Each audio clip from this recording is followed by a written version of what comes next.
Guys, welcome to Joeciminera Presents. I'm Joeciminera. Today's topic is going to be, should I join SAG, right? I don't know, as an actor, do I need to join SAG to become successful in this industry?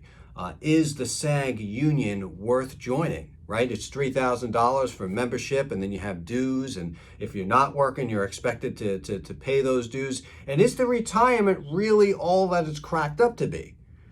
Well, I've heard a lot of mixed things over the years, and I've worked with a ton of union people that have given me waivers to work on my films because generally I will be a non-union director any day. And I make films usually with people who want to make films because they love the art and not necessarily the people who are doing it as a job.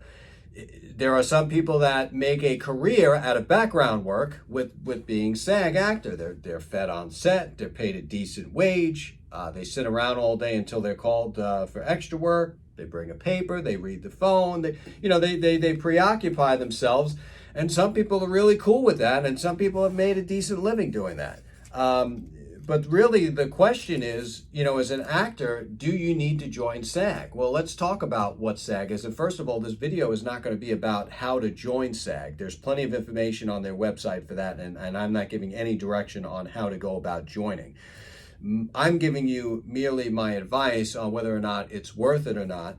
And I think that over the years, I've met so many filmmakers, and I think they've done, they're always leaning towards making non-union films. And as far as the actors can make a very, very good, comfortable living with getting non-union work. In fact, the pay's actually very good. So over the years, I think less and less people are joining the union. I know less and less people are joining the union. And, short of watching the SAG Awards on TV with the red carpet, jewelry, and fancy clothing, hey, is that going to be you? Let's talk reality. Reality is, you and me, my friends, are making films. We're running and gunning it. We're doing shotgun stuff, and we're trying to get the movie made and distributed it to as many people as we can. We may not be the one that's going to be having that checklist of all the stuff that SAG requires. And I think a lot of filmmakers, especially in my circle, are always going to want to hire non-union actors. Let's say you get a big part in a Hollywood film or something. They might ask you, are you SAG? And you tell them no, but you might be SAG eligible. So then it makes sense, right? You're going to be paid this huge wage to work on this big Hollywood movie that you got. So you pay the $3,000, you join the union, and there's your start. It really depends on where you want to take this, but don't think for a second that you have to join SAG in order to find work or get work, because you still have to do the peddling around.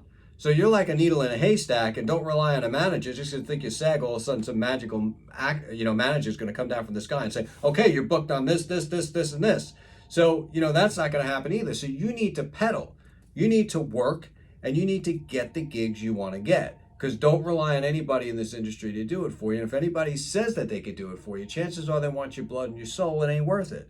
So, network hard, and I would say become non-union, because the SAG union doesn't necessarily mean that you're going to be taken to the next level. It can get you a better paid job, and it does get you commissions, right? Because if you're on a SAG film, you may make residual income down the road. And if you're non-union, you're just going to get paid that one day and see you later. Although you might build a relationship with the director, and he or she might invite you back for more films.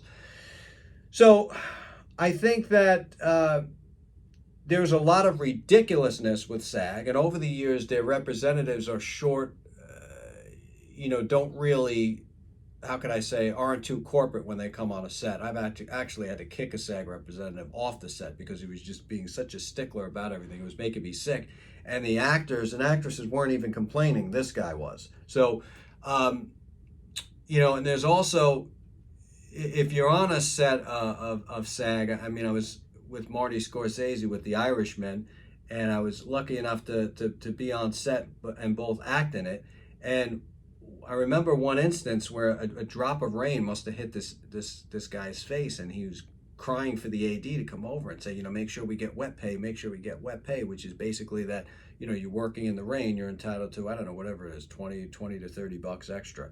I didn't feel any rain. So the AD says, is it raining? And I said, no, I don't feel anything. And then the actor says, oh man, you should have said it was raining, man. That's what we do. If it rains around here, we get more money. So I think there's a lot of people, just like anything in life, that make a good situation a bad one.